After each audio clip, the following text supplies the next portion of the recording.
Hi, everyone. Welcome to Mini Scroll, the daily internet culture podcast bringing you the biggest stories from social media, the creator economy, and the digital space every Monday through Thursday.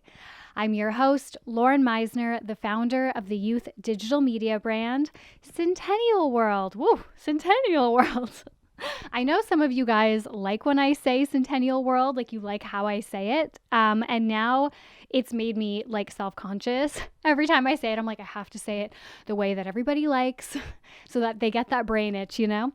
Anyways, before we jump into the stories for today, I need to address the elephant in the room, which is that yesterday I said strike a deal instead of struck a deal on the podcast, and I have not stopped thinking about it. It's been like over 24 hours. It is rotting my brain. Like, I cannot stop thinking about it. So please know, I do know the proper grammar. I do know it is struck a deal, not striked. But sometimes when you do a daily podcast, you're just going to say the wrong thing. Okay? Anyways, I am very cottage vibes today. I have like full wet hair from being outside in the sun. It is such a beautiful day. I'm so happy to be home and to be delivering you guys these stories from my cottage bedroom. So the first story that I have for you guys today is that Connor Franta has seemingly confirmed that he was in fact dating Troye Sivan back in the day. So this is some OG YouTube news. Annabelle actually sent this to me like 2 days ago, and she was like, here's some like mild news you could include in Mini Scroll if you feel like it. And I just forgot to talk about it yesterday. But when I first opened it, I was like, wait a minute. Troye Sivan is dating Connor Franta. Like, I thought it was current. And I was like, what do you mean mild news? Troye Sivan is dating like an OG back in the day YouTuber right now?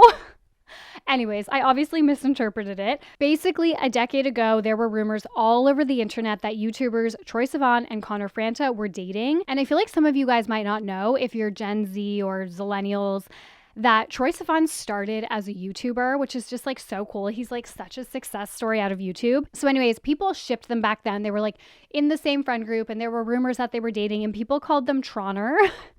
Like that was their couple name. So this week on the Obsessed with Brooke Averick podcast, Connor was talking about how he knew Chapel Roan back in 2014. He said, quote, I found it, as in her music, on YouTube with my boyfriend at the time. We found the song, it had like no plays, and her voice was unbelievable. So we started tweeting about it. Like, this girl is incredible. We were like, she's the next Adele. So obviously the quote, my boyfriend at the time, just kind of like slipped out.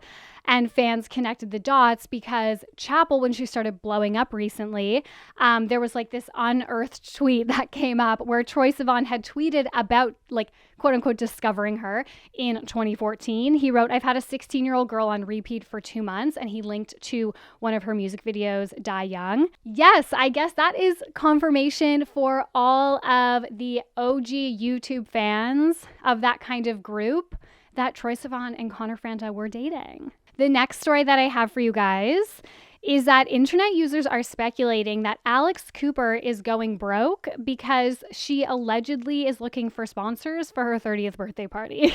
So when stories like this come up, I can never tell if it's just like a fundamental misunderstanding of how influencing and PR works, or if it's more so like schadenfreude. It's just kind of easy to like flip the blame and be like, look at how greedy they are. Like, you have this $60 million Spotify deal and like you can't even fund your own birthday party. I'm not really sure. So basically Page 6 ran an article talking about Alex's 30th birthday party, which is coming up in a couple of weeks. They reportedly got a hold of a pitch deck that Alex and her team were using to find sponsors for the event. They published a couple of the slides. One of the slides is like the VIP guest list, and it includes names like Alex Earl, Harry Jowsey, Madeline Argy, obviously, Tory Burch, Andy Cohen. Random, but I kind of love it. Anyways, so this has caused so much uproar online. People are saying that she's going broke. Others are saying that they're like never going to touch a brand if they sponsor a birthday party of an influencer. Like, this is just so tone deaf, and like she has enough money. Why can't she pay for her own birthday party?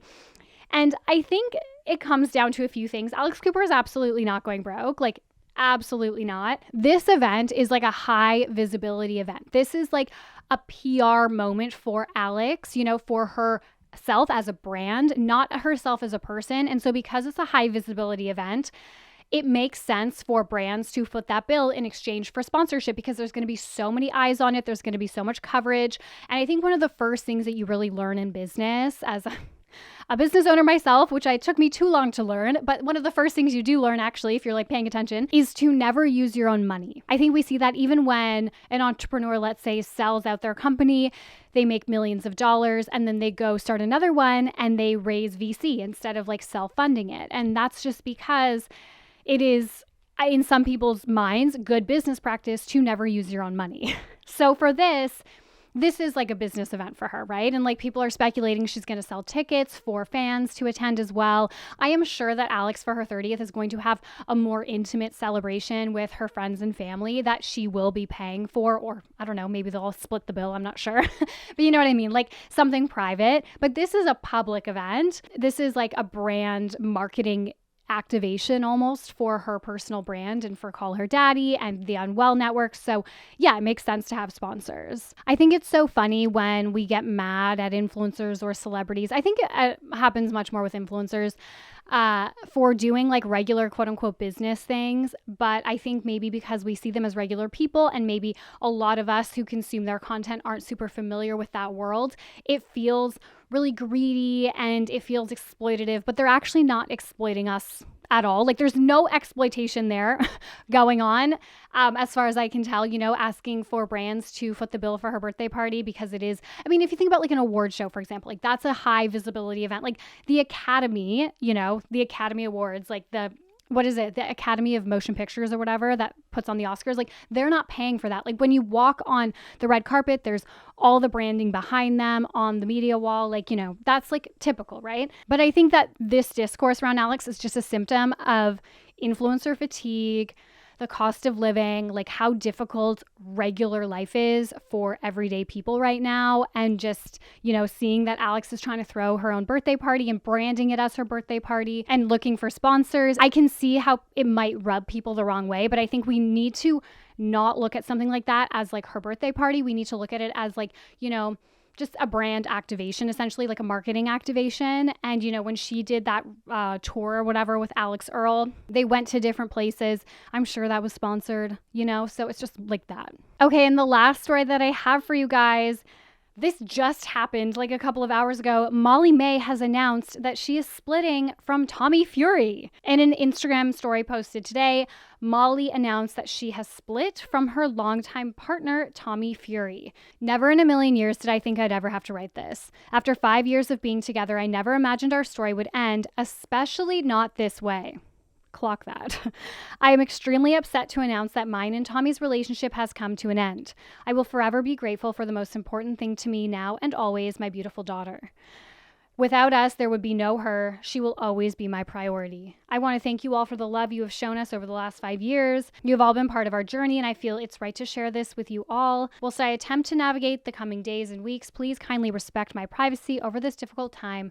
I'll be back when it feels right. So yeah, this is really shocking, and a lot of people have noted that she said, I never imagined our story would end, especially not this way. Like, including that little piece is what has told, or like what has made speculation, I suppose, go absolutely wild that he cheated on her, or maybe he just broke up with her out of the blue or something like that. But it definitely does not sound like she wanted it to end or expected it to end anytime soon, which is really sad. Molly and Tommy were together for 5 years, and last year, July of last year, about a year ago, they got engaged after they had their little baby. So yeah, it's really sad. Anyways, guys, that is it for Mini Scroll today. Thank you so much for listening. Please remember to rate, review, and subscribe. I love you guys, and I will talk to you on Monday, but there will, of course, be a deep dive tomorrow. Okay, bye.